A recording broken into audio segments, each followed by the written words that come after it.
માણસને કોઈ દિશા નથી. એકવાર છે ને એક ભરવાડ ઢોર ચરાવવા ગયો. તે ગામડાની આજુબાજુ જંગલ જેવું હોય, વોકડો હોય, જંગલ હોય. તે જંગલમાં ઢોર અંદર ગયા. આટલે સુધી જાય છે, ભરવાડ ભેગો ગયો. અને એમાં પછી સાંજ ઢળી, એને વાઘની ત્રાળ સાંભળી અને પછી એ તો ત્યાંથી ભાગ્યો. હવે પરિસ્થિતિ એવી બની કે વાઘ એની પાછળ દોડ્યો, એટલે દોડીને ઝાડ ઉપર ચડી ગયો. વળી ઢોર કંઈક ભાગી ગયા હશે, વળી વાઘની નજર માણસ ઉપર હશે એટલે ઢોર વળી બચી ગયા. વાઘ નીચે તપસ્યા કરીને બેસી ગયો, તને તો લેવાનો જ છે, આખી રાત બેસી રહીશ અહીંયા. એટલે માણસ જરા મૂંઝાણો, પણ સમજી શકીએ છે કે બહુ મોટો વાઘ હોય એ જલ્દી ઝાડ ઉપર ચડી ના શકે, ના ચડે. એ પેલો તો ઉપલી ડાળીએ જઈને બેસી ગયો. ત્યાં એક ગોરીલો વાંદરો એની સામે જોતા જોતા એ ઝાડ ઉપર આવ્યો. થોડી વાર એકબીજાની આંખમાં જોઈ રહ્યા એટલે પેલો માણસ તો બહુ ગભરાઈ ગયો કે ઉપર રહીશ તો આ ગોરીલો વાંદરો મારી નાખશે, અને નીચે જઈશ તો વાઘ તો છે જ. ત્યાં ગોરીલા વાંદરાએ કહ્યું કે તું ચિંતા ના કરીશ, તું અહીં શાંતિથી રહે, તને ભૂખ લાગી હોય તો બાજુના એક બે ઝાડમાંથી હું તને ફળ ફૂલ લાવી આપું. તો કે ના. એને ધરપત થઈ, રાત પડી. એટલે ગોરીલા એને કહ્યું કે તું સુઈ જા. તો કે ના, પણ હું સુઈ જાઉં, પણ મારી ડાળ છટકે હું પડું નીચે તો વાઘ તો બેઠો જ છે. તો કે હું બેઠો છું, તું ચિંતા શું કામ કરે છે, તને નહીં પડવા દો. એમ કરીને ડાળ ઉપર જરા બે ડાળ ભેગી હતી એની પર એને સુવડાયો. અને ગોરીલાએ કીધું કે રાત્રે 3 વાગે હું તને જગાડીશ, પછી હું અડધી રાત આરામ કરીશ. કારણ કે માણસ હતો થોડું વિવેક તો આવડે એટલે વિવેક કર્યો કે ના ના તમે સુઈ જાઓ. તો કે અડધી રાત હું સુવું, અડધી રાત તું સુવે. એટલે 12 થી 3 માણસ સુવે ને ગોરીલો ચોકી પેરો કરે, અને 3 થી 6 પછી ગોરીલો સુવે ને માણસ ચોકી કરે. બરોબર માણસ ઘસા ઊંઘતો તો એ વખતે વાઘે ગોરીલાને કહ્યું કે આપણે બેને તો જંગલમાં ભેગું રહેવાનું. આ બહારથી આવ્યો છે, મારને ધક્કો. એટલે પેલો ગોરીલો કે ના, એ મારા વિશ્વાસે સૂતો છે, મારા વિશ્વાસે અહીંયા સૂતો છે, એટલે હું એને ધક્કો તો નહીં મારી શકું. તો વાઘ કે કઈ વાંધો નહીં, હું નીચે બેઠો છું, હવે અત્યાર સુધી ખાલી માણસ મારા નજરમાં હતો, હવે તું પણ છું, બેમાંથી જે પણ હું એક લઈશ. ગોરીલો કે પછીની વાત છે, અત્યારે હું વિશ્વાસઘાત નહીં કરું. 3 વાગે એટલે ગોરીલાએ વાંદરાને ઉઠાડ્યો. માણસે જોયું કે આ બરોબર છે, 3 વાગ્યા. એટલે ગોરીલાએ કહ્યું કે હવે હું સુઈ જાઉં અને તું જાગ. એટલે માણસ જાગ્યો. કલાક એક થઈ હશે ને ગોરીલો આમ એકદમ ગહેરી નિંદ્રામાં હતો. એટલે વાઘે માણસને કહ્યું કે તું બૈરા છોકરા વાળો છું, આને કઈ છે નહીં, તું આને ધક્કો માર દે એટલે હું એને લઈને જતો રહું, અને પછી હું જઉં, પછી દિવસ ઉગે એટલે તું ચાલતો ચાલતો જતો રહે, તારું ગામ તો સામે તને દેખાય જ છે. એટલે માણસને એમ થયું કે આઈડિયા તો સારો છે.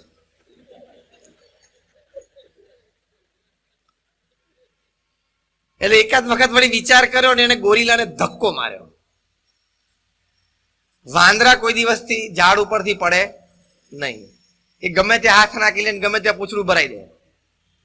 એટલે ધક્કો મારીને ડાળ ઉપરથી પડ્યો, પણ નીચેની ડાળ એને પકડી લીધી. અને પછી માણસની સામે એને જોયું એટલે હવે આને તો ફફડાટ પેઠો. પણ શું, માણસને તો આપણને પાછો રંગ બદલતા વાર લાગે નહીં. નાના ભાઈ સાહેબ મારી ભૂલ થઈ ગઈ, મારા મનમાં એવું હતું નહીં. અલ્યા કર્યા પછી પાછું એવું બોલે મારા મનમાં નહોતું, તો કર્યું કેવી રીતે? તમે બધા હસ્યા કેમ? એકો ચોખ્ખું ખોટું કરે પછી કે મારા મનમાં એવું હતું નહીં. નહીં, ઘણા બધા આજે ચોખ્ખું સ્પષ્ટ બોલી જાય પછી બધા કે તમે આવું બોલ્યા. તો કે તમે લોકોએ છે ને મારા શબ્દોનું અર્થઘટન ખોટું કર્યું છે, મારા મનમાં આવું નહોતું. હવે એ વાતને કેવી રીતે પહોંચવું?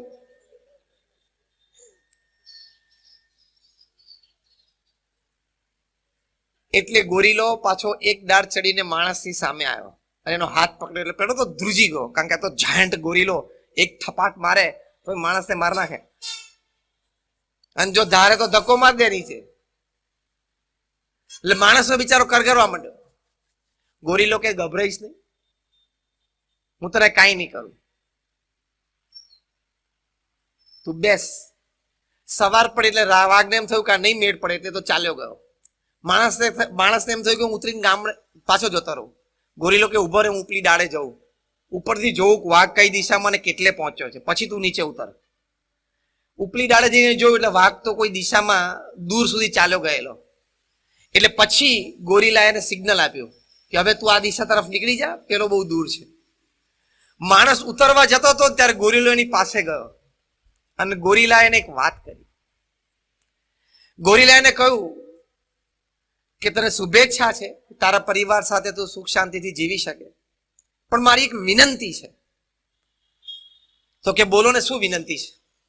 તો કે વિનંતી એટલી છે કે સમાજમાં તમને સ્કૂલ કોલેજોમાં જે ભણાવવામાં આવે છે ને તમે લોકો જે માનો છો ને એ ખોટું છે, એનું પ્રતિપાદન ના કરતા. ત્યારે ફરી વખત માણસે પૂછ્યું કે એવું તમને શું ભણાવવામાં આવે છે, શું અમારી સમજણ ખોટી છે તે તમે ના પાડો છો? એટલે ગોરીલાએ કીધું કે તમને જે સ્કૂલ કોલેજમાં ભણાવવામાં આવે છે ને તમે જે માના છો કે માણસ છે વાંદરામાંથી ઉતરી આવ્યો છે એ ખોટું છે. તમે લોકો નાલાયક પ્રજા અમારા ખાનદાન જ્ઞાતિમાંથી ઉતરી ના આવ્યા હોય. તમે લોકો 21મી સદીમાં એટલી બધી હલકટાઈ ઉપર ઉતરી ગયા છો જેનો પ્રત્યક્ષ ઉદાહરણ આપણા બેના વર્તનમાં આપણે આજે રાત્રે જોયું.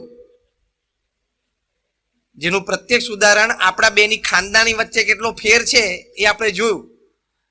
એટલે મહેરબાની કરીને બીજું તો મારે કંઈ કહેવું નથી, પણ તમે લોકો ક્યારે એવું બોલતા નહીં કે અમે વાંદરાઓમાંથી ઉતરી આવ્યા છે. અમારી ખાનદાન જ્ઞાતિમાંથી આવી હલકટ પ્રોડક્ટ હોય નહીં,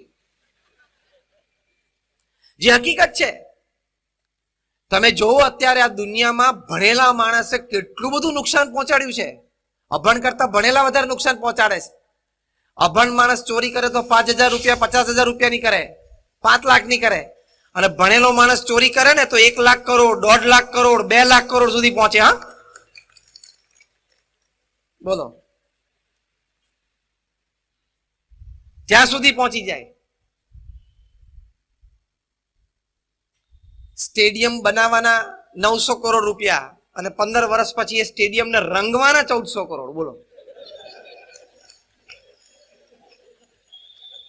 2010.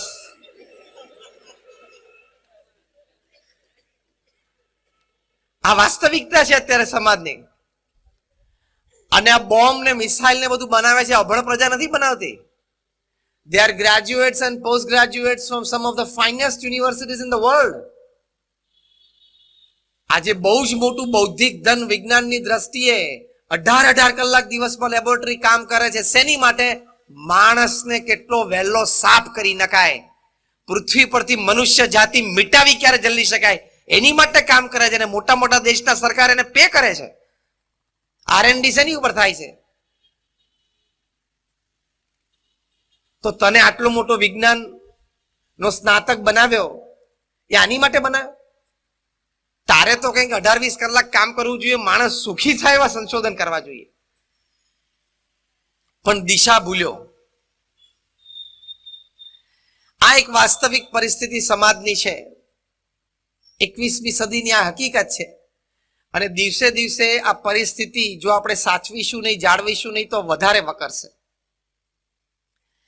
એની વચ્ચે આપણે લાઈફ ઇઝ બ્યુટીફુલ, જીવન છે એ સંતોષે યુક્ત જીવવું છે, સૌંદર્ય ભર્યું જીવવું છે અને આનંદિત જીવવું છે. હા કે ના? કારણ કે આ 70-80 વર્ષનો ખેલ છે. અને અહીંયા બેઠા જેમાંથી આપણે 30 પત્યા, 40 પત્યા, 50 પત્યા, 60 પત્યા. ભારતમાં તો average male life is 54 years, female life is 58 years. એટલે એની ઉપરના જે બેઠા હોય ને એ બધા બોનસ વાળા સમજવાના. તારાચંદભાઈ તો આ પાડવા માંડ્યા કે આ બરોબર છે. કારણ કે આપણે એવરેજ 54 વર્ષની છે પુરુષ માટે અને મહિલા માટે 58 વર્ષની છે ભારતમાં લાઈફ એજ. એની ઉપર જે બેઠા હોય બધા સમજવાનું કે બોનસ ઉપર છે. હવે એ 70-80 વર્ષનું જીવન, એમાં તમને એક ગણતરી આપું. તમે દિવસમાં 8 કલાક સુવો છો, તમે ઓછું વધતું સુતા હશો પણ એવરેજ લાઈફના અંતે 8 કલાકની આવી જવાની. બાળક હતા ત્યારે વધારે સૂતા હતા, વૃદ્ધ હશું ત્યારે વધારે સૂશું. તો 24 માંથી 8 કલાક તમારા સુવામાં જાય છે, એટલે 1/3 દિવસ તો તમારો સુવામાં જાય છે. સ્ટ્રેટ ઇક્વેશન કે 1/3 of the life you will sleep. 1/3 દિવસ તમે સુવો છો એટલે 1/3 જીવન પણ તમે સુવાના. એટલે 70 વર્ષ તમે પૃથ્વી ઉપર જીવો, એમાંથી 23 વર્ષ તો તમારા સુવામાં જવાના છે. તમને ખબર નથી કે તમારું અસ્તિત્વ છે કે નહીં.